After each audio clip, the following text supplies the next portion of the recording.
बिस्मिल्लाहिर्रहमानिर्रहीम। अस्सलाम वालेकुम जी। बर्ड्स हाउस के प्लेटफॉर्म से खुशामदीद।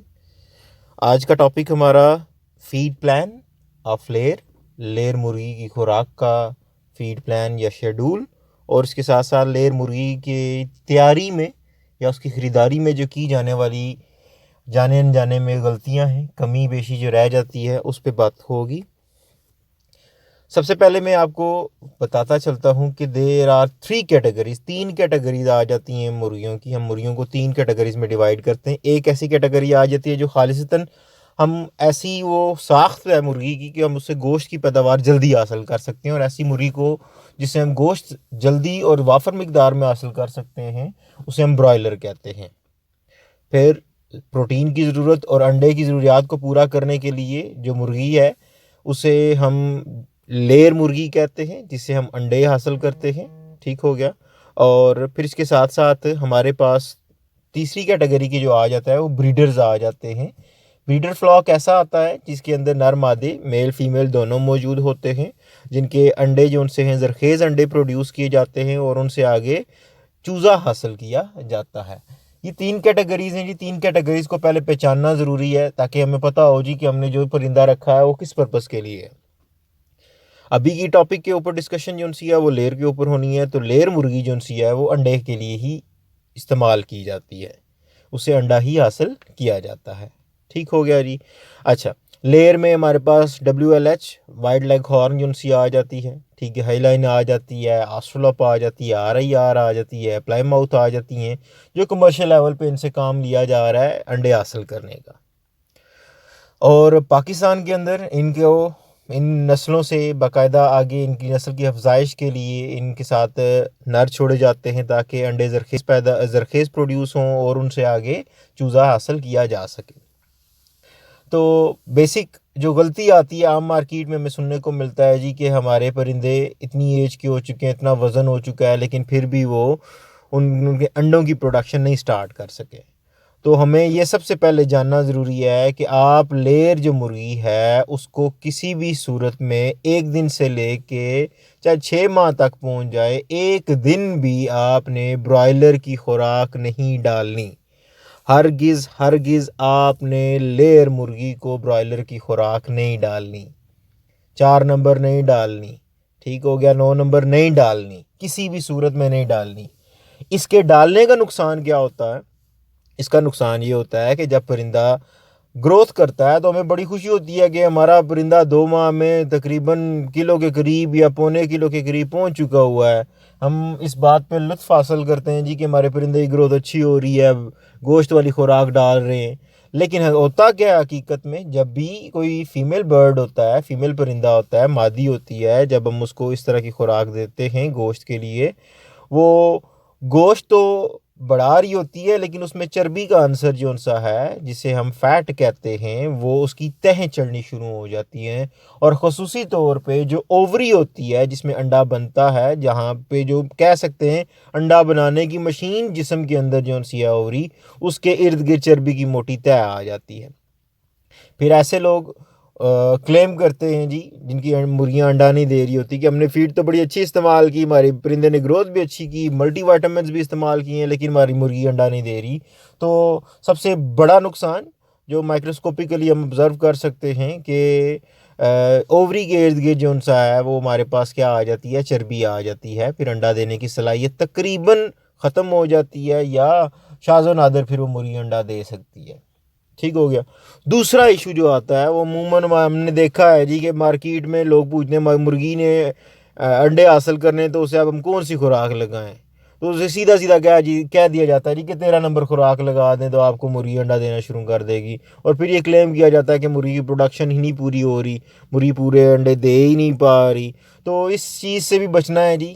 13 नंबर फ़ौरन यकमुश्त नहीं शुरू कर दी जाती। एक पूरा शेड्यूल होता है खुराक का, जिसे फॉलो करने से ही, जिस पे अमल पैरा होने से ही आप अपने परिंदे से पूरे प्रोडक्शन अच्छी क्वांटिटी अंडों की हासिल कर सकेंगे।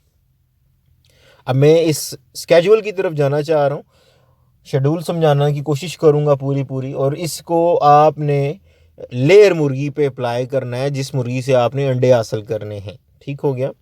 सादा सी बात है जी कि हम पहले खुराक को 2 तरह से डिवाइड करते हैं। एक पाउडर फॉर्म में आती है, उसे हम मैश कहते हैं, और दूसरी दानेदार आती है, उसे हम क्रम्स कहते हैं। ठीक हो गया। दोनों जो सी हैं वो आती हैं, लेयर के लिए आती हैं, मौजूद होती हैं, पाउडर की सूरत में भी आ रही होती है, दानेदार सूरत में भी आ रही होती है। ठीक हो गया। अब मज़ीद ये बात क्लियर करता चलूँ कि आप कोई भी खुराक इस्तेमाल कर सकते हैं एट योर ईज़, अपनी आसानी के लिहाज से। इनमें से दानेदार भी कर सकते हैं, छोटी उम्र के दाने बिल्कुल बारीक होते हैं, वो पाउडर फॉर्म में ही तकरीबन होती है। बड़ी उम्र के अंदर जो सा है वो आप दानेदार बेशक इस्तेमाल करें, लेकिन उसकी भी चोंच और उसके फीडिंग हैबिट देख के ही करनी पड़ती है। अब मैं परिंदे की एज वाइज जो सा है आपको 3 ग्रुप्स बना के बता सकता हूँ, एज और प्रोडक्शन के वाइज से। इस हिसाब से आपकी सादा सी खुराक का शेड्यूल बन जाएगा। 1 दिन से लेके 8 हफ्ते पहला एज ग्रुप, 1 दिन से लेके 8 हफ्ते। दूसरा एज ग्रुप जो आ जाता है वो 9 हफ्ते से लेके 30% तक प्रोडक्शन। दूसरा एज ग्रुप कहाँ से स्टार्ट होता है? 9वें हफ्ते से लेके 30% तक। तीसरा 30% प्रोडक्शन से आगे ऑनवर्ड, जितना भी आपकी प्रोडक्शन अचीव कर लें आप। पहला हिस्सा मैश की सूरत में, पाउडर की सूरत में आपकी जो खुराक आती है वो 1 नंबर आती है, इसे हम लेयर स्टार्टर कहते हैं। 1 नंबर जो आप 1 दिन के चूज़े को लेके 8 हफ्ते तक देते हैं। फिर इसके बाद आपकी खुराक जो आ जाती है 9वें हफ्ते से लेके 30% प्रोडक्शन तक, आपकी खुराक 2 नंबर के ना आती है, और इसका जो नाम है वो लेयर ग्रोअर आ जाता है। फिर तीसरी खुराक जो 30% प्रोडक्शन पे आप इस्तेमाल करते हैं वो 3 नंबर आती है, उसे आप लेयर प्रोडक्शन खुराक के नाम से भी मार्केट में देख सकते हैं। ये एक आपकी मैश की सूरत में आ गई।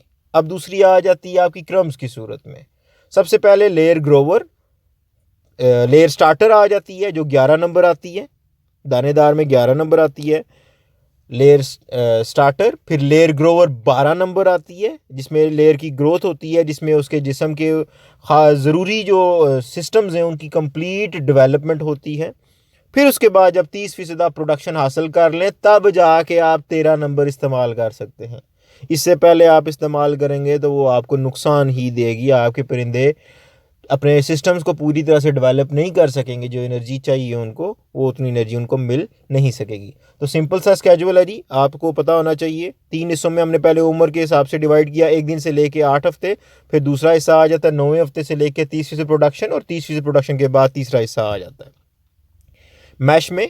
1 नंबर 1 दिन से लेके 8 हफ्ते, 2 नंबर 9वें हफ्ते से लेके 30% प्रोडक्शन, और फिर 30% से आगे प्रोडक्शन जब परिंदा आ जाए तो आप 3 नंबर इस्तेमाल कर सकते हैं। और दानेदार की सूरत में अगर आ जाएं, आपके पास 11 नंबर ग्रोवर स्टार्टर आ जाती है।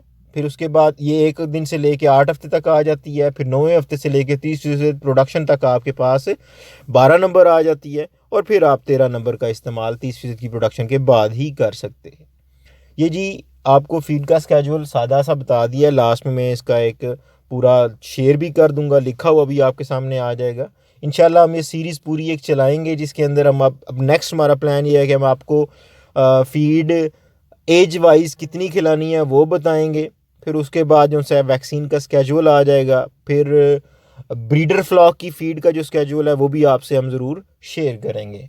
आपने ये किसी भी सूरत में लोगों के बातों पे कान नहीं धरना कि जी फीड खिलाने से चूज़े को जो है वो लंगड़ापन आ जाता है या पैरालिसिस आ जाता है। ऐसा कुछ नहीं होता।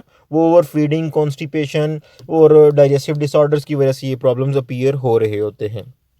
चीज़ों को सिंपल रखना है, चीज़ों को आसान रखिए, और तभी आपके लिए एक जिसे कहते हैं ना अच्छी मैनेजमेंट ही आपको एक अच्छा नफ़ा दे सकती है।